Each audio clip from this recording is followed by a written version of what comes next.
मसीह प्रसारण सेवा में आपका स्वागत है। प्रिय मित्रों, मैं आज आपको कुछ खास विशेष बात बताना चाह रहा हूं। इंडिया गेट का निर्माण ब्रिटिश सरकार ने करवाया था। ये जो आप इंडिया गेट देख रहे हैं, इसका डिजाइन सर एडविन लुटियंस ने तैयार किया था। इसका निर्माण 1921 में शुरू हुआ था और 1931 में पूरा हो गया था। इस स्मारक को अखिल भारतीय युद्ध स्मारक के नाम से भी जाना जाता था, जो प्रथम विश्व युद्ध और अफगान युद्ध में शहीद हुए ब्रिटिश भारतीय सेना के सैनिकों की याद में बनाया गया था, जो कि ऊपर लिखा हुआ है। इंडिया गेट के निर्माण में लाल और पीले बलुआ पत्थरों का इस्तेमाल किया गया है, जो आप देख रहे हैं। इंडिया गेट के कुछ मुख्य तथ्य जो मैं आपको बताना चाह रहा हूँ। इंडिया गेट की ऊंचाई लगभग 43 मीटर है। निर्माण जैसे मैंने बता दिया और डिजाइन बता दिया, और ये युद्ध जो था यहाँ पर हुआ था, जो कि मैंने ये भी बता दिया। और इसकी अमर जवान ज्योति जो 1971 के भारत पाक युद्ध के बाद स्थापित की गई, ये भी बता दिया। इंडिया गेट का खास विशेषता कि यहाँ पर बहुत से लोग देखने आते हैं, पर्यटक आते हैं, दूर दूर के पर्यटक, विदेशी पर्यटक भी यहाँ पर आते हैं। तो इसने और भी अच्छा सुंदर बना दिया, जैसा आप देख रहे हैं। इंडिया गेट जो है हमारे देश का एक स्मारक है, और इस स्मारक में जो शहीद हुए उनकी याद में इसको यहाँ पर हमेशा 15 अगस्त और 26 जनवरी को यहाँ पर इनको सैल्यूट दी जाती है। इंडिया गेट पर लगभग 13,516 के अधिक से ब्रिटिश भारतीय सैनिकों के नाम भी लिखे हुए हैं, जिस पर हम यहाँ पर देखते हैं। बहुत बारीकी से नहीं लिख पाते हैं, लेकिन यहाँ पर सब लिखे हुए हैं। पर मित्रों, पहली बात बता दूं कि भारत गुलाम क्यों बना। इसके कई कारण हैं। कुछ कारणों में जो मैं आपको शामिल कर रहा हूं, एक तो कमजोर शासन व्यवस्था भी कमजोर थी। 18वीं शताब्दी में भारत में कई छोटे छोटे राज्यों में बंटा हुआ था, जिससे देश में एकता, मजबूत केंद्रीय शासन की कमी थी, जिससे विदेशी आक्रमणकारियों को आसानी से अवसर मिला। आंतरिक संघर्ष था, आर्थिक सैन्य कमजोरी थी, विदेशी शक्तियों की चालें और ऐसी बहुत सी ब्रिटिश शासन की कुशलता। ब्रिटिश शासकों ने अपनी कुशलता और रणनीति और संगठनात्मक क्षमता का उपयोग करके भारत पर अपना नियंत्रण स्थापित कर लिया, और ये आराम से उन्होंने भारत को गुलाम बना दिया। सो बहुत सी कारण इसमें हैं, बहुत सी बातें हैं, और यहाँ पर छोटा बड़ा बहुत ज़्यादा भेदभाव भी था, और बहुत सारे कारण मैं बताना आपको क्या बताऊँ कि आप सब इस पर जानते हैं। पर मित्रों, मैं खास बात जो आपको लाना चाह रहा हूं वह है कि बलिदान जो हुआ, ये बलिदान गेट के रूप में, मैं तो इसको एक बलिदान गेट के रूप में मानता हूं, जो कि याद किया जाता है। पर मित्रों, उन शहीदों के नाम है जिन्होंने देश को बचाया है, देश की सुरक्षा की है, देश को आजाद किया है। और हमारा देश जब गुलाम था तो उस गुलामी कारण हमारा प्रजातंत्र नहीं था, हमारा कोई राष्ट्रपति या प्रधानमंत्री नहीं बन सकता था, हमारा शासन नहीं था, हमारा स्वयं का शासन नहीं था। इसलिए जिन लोगों ने, जिन जवानों ने, जिन महापुरुषों ने हमारे देश को आजाद किया, मैं आज महापुरुष बोल रहा हूं, कि उन्होंने अपने देश के लिए संघर्ष किया और बलिदान हो गए। और यही था, क्योंकि द्वार बंद था, उन्होंने इस बंद दरवाजे के लिए संघर्ष किया और बंद दरवाजे को खोल दिया। और आज हम देखते हैं कि हम स्वयं, हमारा प्रजातंत्र है, हम स्वयं वोट देते हैं, अपना चुनाव करते हैं, अपने चुने हुए प्रतिनिधियों को वहां पार्लियामेंट में भेजते हैं, और फिर वे नीतियां बनाते हैं। ये हम सब कुछ जानते हैं। तो इसलिए हम लोग, जैसे डॉक्टर भीमराव अंबेडकर ने पूरा संविधान को बनाया, उनके साथ और भी जो थे उन्होंने बनाया। तो आज हमारा अपना संविधान भी है। सो इसलिए इंडिया गेट की महत्व है कि इसको याद किया जाता है, उन शहीदों को याद किया जाता है।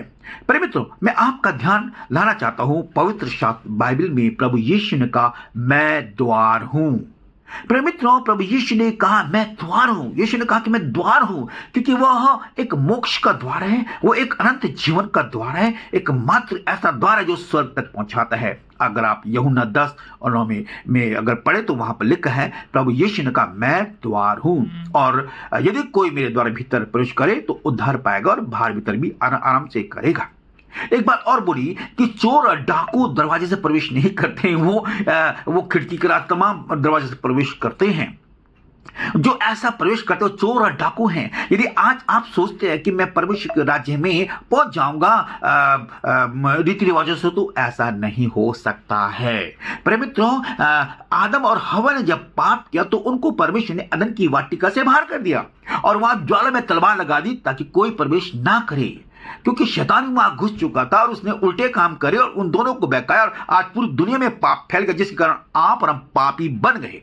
लेकिन एक बात और है कि प्रभु यीशु कहता है कि मैं द्वार हूं, इसलिए प्रभु यीशु जो इस संसार में आया वो भी परमेश्वर यानी परम पिता की योजना के अनुसार भी संसार में आया और उसने हमारे लिए बलिदान हुआ। वो खुद बलिदान हुआ। महापुरोहितों ने, तमाम जितने बड़े बड़े गुरु थे, उन्होंने प्रभु यीशु पर झूठे झूठे आरोप लगाए, जबकि प्रभु यीशु ने मुर्दों को जीवित किया, कंगालों को सुसमाचार दिया और चंगा भी किया, बहुत अद्भुत काम किए और उसी को उन्होंने क्रूस पर टांग दिया, पापों को क्षमा उसने दी और प्रिय मित्रों बहुत से ऐसे अद्भुत उसने काम किए और क्रूस पर बलिदान हुआ। प्रभु यीशु नासी का हाथ पैर कीलों से ठोके गए, सर पर कांटों का ताज पहनाया गया, पांव भी कीले से ठोक दिए गए और बहुत बुरा हाल किया।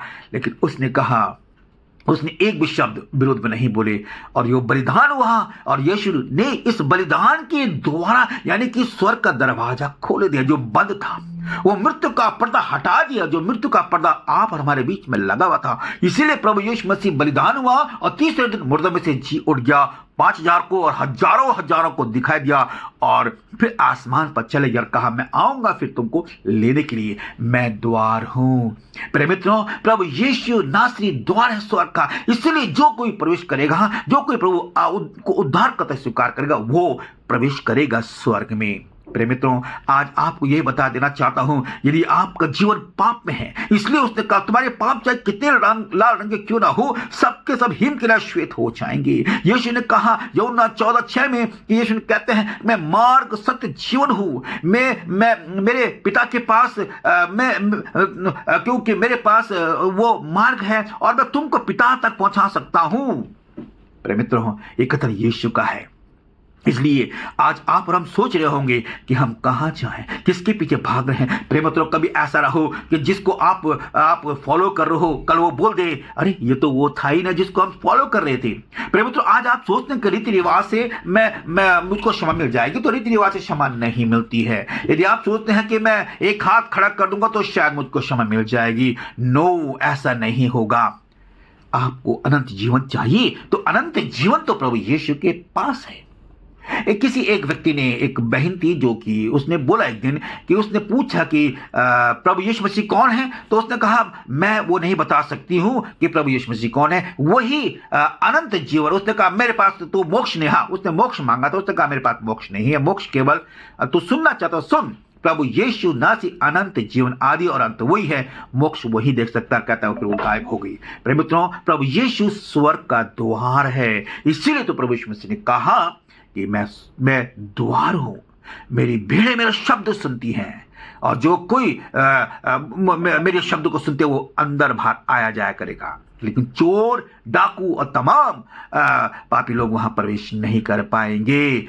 आज आपको बता देना चाहता हूं, यदि आज आप प्रभु यीशु को अपना जीवन को उद्धारकर्ता स्वीकार करते हैं प्रिय मित्रों, तो सबसे पहले सारे पाप क्षमा किए जाएंगे, चाहे कितने भी लाल रंग के क्यों ना हो, सबके सब हिम की नाई श्वेत हो जाएंगे। आज अच्छा निमंत्रण आपके लिए है, प्रभु आपको बहुत आशीष दे। इसी प्रकार से जिस प्रकार से हमारा देश बलिदान जिन्होंने किया है, उन्होंने आजाद किया और आज हम अपना शासन है, आज हमारा प्रशासन शासन है, ऐसा ही प्रशासन शासन परमेश्वर स्वर्ग में स्थापित करेगा। ये दुनिया, ये पृथ्वी समाप्त हो जाएगी और एक नई दुनिया प्रभु यीशु मसीह बनाएगा, जिसमें शासन प्रभु यीशु का होगा।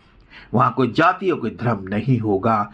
प्रभु आपको आशीष दे। और इसी के साथ ये प्रसारण यहीं तक समाप्त होता है, पर अगले प्रसारण पर आपसे मुलाकात होगी। जय मसीह की। क्या प्रसारण है तो जरूर से इसको सब्सक्राइब करिएगा और इससे आपको पता चलता रहेगा क्या आज का प्रसारण आपके जीवन के लिए क्या महत्वपूर्ण है। यदि कोई बात पूछनी हो, यदि कोई बात जानकारी आपको जाननी हो, तो जरूर से आप मेरे इस नंबर पर आप मुझे कॉल करिएगा 7060931187। आप इस पर कॉल कर सकते हैं, जब चाहें तब कर सकते हैं। पहाड़ का सेवक सदैव आपके लिए